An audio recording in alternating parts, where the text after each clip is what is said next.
Pada tahun 2014 di kota kecil Waukesha, Wisconsin, Amerika Serikat, ada 3 anak perempuan nih. Mereka nih berteman, bersahabat. Mereka waktu itu masih berumur 12 tahun. Ada Morgan Geyser, Anissa Weier, Peyton Leutner. Yang dimana ini adalah salah satu korban. Nah, mereka bertiga ini diam-diam itu sering ngeliat di internet gitu loh, kayak creepypasta gitu loh. Dan mereka nih terobsesi dengan satu tokoh fiksi, yang ini nih, ya. Ini banyak ada beredar di internet, yaitu namanya Slenderman.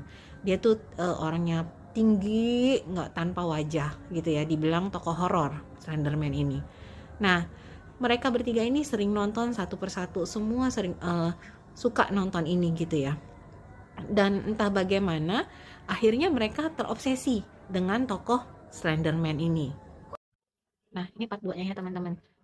Tepatnya di tanggal 31 Mei 2014. Nah, ini dua pelaku ini mengajak si Peyton Lutner, kita main petak umpet yuk, kita pergi ke hutan gitu loh. Karena mereka ini sudah terobsesi dengan Slenderman ini gitu kan. Jadi mereka tuh di pikiran mereka adalah saya harus tunduk sama si Slenderman. Apapun yang mereka lakukan itu untuk menyenangkan si Slenderman gitu loh. Jadi seperti Tuhannya mereka gitu kan.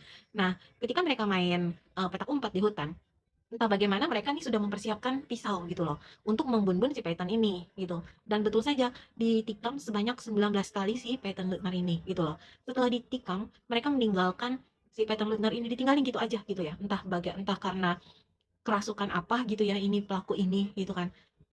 Ketiganya ya guys, jadi Peyton Lutner ini ditinggalkan sama pelaku ini di hutan dengan 19 tusukan. Ada satu tusukan yang hampir mengenai arteri utama si Peyton Lutner yang bisa menyebabkan dia meninggal seketika.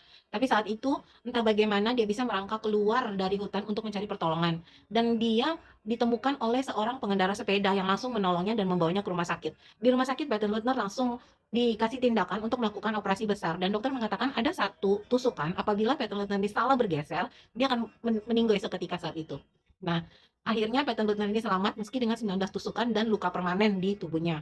Dan kedua pelaku ini dinyatakan bersalah. Mereka tapi dinyatakan sebagai orang yang mengalami gangguan jiwa dan dimasukkan ke rumah sakit jiwa sampai puluhan tahun.